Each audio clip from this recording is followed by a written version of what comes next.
이분은 자리를 옮기면 아내한테 전화해주는 일부터 합니다. 백화점에 도착했습니다. 그러면 아내한테 전화를 합니다. 여보, 네, 백화점에 도착했어. 지금 사람들이 많고 아주 환해. 이렇게 백화점을 설명해 주는 거예요. 자기가 어디 와 있는지. 자, 조금 지나서 2층에 올라갔어요. 그러면 또 전화를 합니다.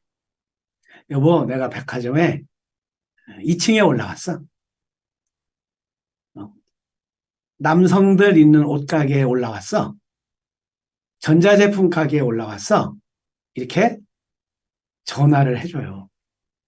물론 회사 출근할 때 출근한다고 얘기하고 도착했으면 얘기하고 또 점심 먹으러 간다고 얘기하고 점심 먹고 왔다고 얘기하고 퇴근한다고 얘기하고 친구 누구 만난다고 얘기하고 자기가 하는 행동을 관계들을 아내한테 보고해 주는 일을 합니다. 어떻게 하다 이 사람이 이렇게 됐냐. 어느 날 자기 아내가 시시때도 없이 전화를 걸어요. 회사에. 남편을 찾는 거예요. 그러니까 회사가 사람들이 굉장히 의아해하고 황당하고 그러면서부터 내가 회사에 근무를 할 수 없구나. 이혼을 해야 되겠다 결심을 해요. 이 여자는 못 살겠구나. 의처증이구나.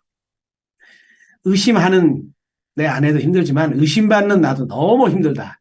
이제 더 이상 못 살겠다. 헤어지기로 결심을 하는데 그때 그 큰 전자회사거든요. 한국에서 가장 큰 전자회사의 부장이 되셨어요. 40대 초반이니까.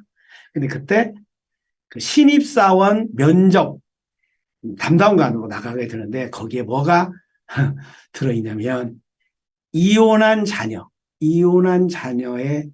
그 입사생들에는 점수를 이렇게 깎는 난이 있어요. 점수를 안 주는 난. 그걸 딱 보는 순간에 아, 내가 이혼을 하면 우리 아들, 딸들이 나중에 내가 다니는 회사에 들어오기가 어렵구나. 그래서 이 사람이 오랜 고민 끝에 바꿉니다. 이혼하지 않기로. 그래서 남성의 전화에 전화를 걸어서 남성의 전화에서 소개를 받고 저희 ALP 온 거예요. ALP 와서 자기가 그렇게 의심받는 고통 얘기를 쭉 했죠. 당신은 뭐 하고 싶냐? 저는 이혼 안 하고 싶습니다. 이민 갈 생각도 했더라고요. 근데 이혼 안 하는 길이 있다. 이거 쉽다. 아내로부터 신뢰를 받는 것이다. 아내도 전화 안 하려고 하는데 자기도 모르는 사이에 전화를 할 거다. 아내가 그렇다고 그런데요. 그냥 자기도 모르는 사이에 불안해서 우리 남편이 어떤 여자를 만나고 있을까? 나를 혹시 버리지 않을까? 전화를 한다는 거예요. 자, 그럼 지금부터 몇 가지 하던 걸 하지 말고 안 하던 걸 하자. 이렇게 5, 6년을 살았는데 이제 안 하던 걸 해보자. 첫째는 아내가 전화하기 전에 당신이 먼저 전화를 하자. 옮기는 대로. 그러면 어느 날 아내가 불평을 할 거다. 당신이 왜 이렇게 전화를 해? 자기도 모르는 사이에 그렇게 말을 할 거다. 그게 될 때까지는 내가 회사에 도착했다. 점심을 먹는다. 점심을 먹고 나왔다. 또 어디 출장을 간다.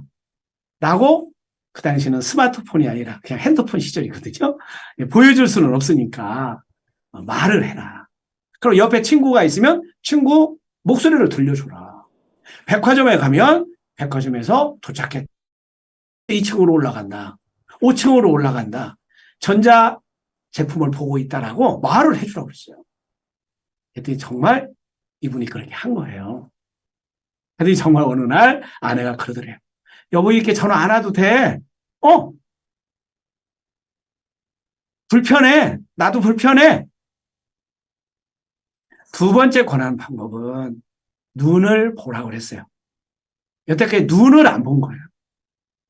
밥 먹을 때 아내의 눈을 봐줘라. 그러고 부부 성관계 할 때도 눈을 보고 해라. 그때 말할 수 없는 정말 어떻게 헤아릴 수 없는 사랑이, 신뢰가, 아내의 불안이 잠재워지고 믿음으로 바뀌는 통로가 될 거다. 그래서 이제 그때부터 밥 먹을 때 눈을 마주보고, 잠잘 때 손을 마주보고 그냥 하는 게 아니라 눈을 보라 그랬죠. 눈의 빛을 보라 그랬죠. 자, 세월이 흐른 어느 날 이제 아내가 저희 ALP가 왔어요. 서로 알잖아요. 이제 다 얘기를 그대로 하는 거예요. 바뀌어진 얘기를. 근데 자기가 왜 남편을 그렇게 의심했을까? 남편이 너무 잘나서, 너무 똑똑해서 다른 여자한테 갈 것 같다. 이 불안은 자기 아버지가 의도를 하는 것을 중학교 때 목격을 한 거예요. 그러고 아버지가 그 여자한테 간 거예요. 왔다 갔다 하는 것을 여태까지 누구한테도 얘기를 못하고 사는 거죠. 그 내면에 똑똑한 남자는, 잘난 남자들은 여자들이 꼬실 수 있구나. 내가 뺏길 수 있구나. 이 불안에서 늘 살았다는 거예요. 자, 의처증, 의부증 참 약으로 먹으면 얼마나 고치기 쉽겠어요. 근데 그게 약 갖고 안 되잖아요. 마음 수련하지 않는 한, 내면 소통이 되지 않는 한, 내면에 내공을 쌓지 않는 한, 마음의 근육을 키우지 않는 한, 수련하지 않는 한, 의처의부, 자기 남편을, 아내를 의심하는 데서 벗어나기가 굉장히 힘들어요. 자, 아내가 의심하고 있다. 남편이 의심하고 있다. 또 내가 의심받는다.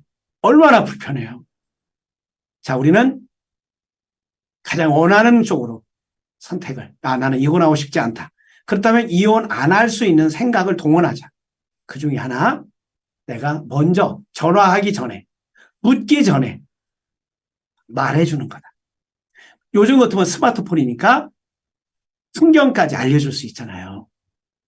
두 번째로는 밥 먹을 때 눈을 보자. 대화할 때 눈을 보자. 손을 잡고 눈을 보자. 성관계할 때 눈을 보자. 그때 여태까지 경험하지 못한 신뢰, 믿음, 마음이 편안해지는 것을 경험하게 될 겁니다. 우리는 모든 문제를 해결할 수 있습니다.